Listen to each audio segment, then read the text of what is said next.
महामानव डॉक्टर बाबासाहेब आंबेडकर यांच्या महापरिनिर्वाण दिनानिमित्त संस्थेचे मार्गदर्शक विकेश इंगळे व संस्थेचे संस्थापक आकाश बाळासाहेब इंगळे यांच्या मार्गदर्शनाखाली रक्तदान शिबिराचे उद्घाटन सोलापूर जिल्हा सत्र न्यायालयातील ॲडव्होकेट राजकुमार म्हात्रे,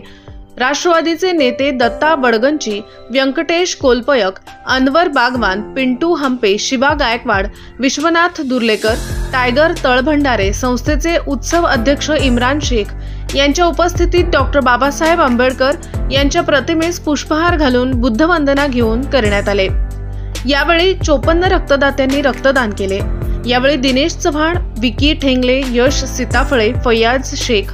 जय सीताफळे, आदित्य आठवले, सचिन कांबळे, जगन्नाथ बनसोडे, गणेश दोमाल, श्याम घंटे, भारत दिलपाके तसेच संस्थेचे सर्व पदाधिकारी व सभासद मोठ्या संख्येने उपस्थित होते।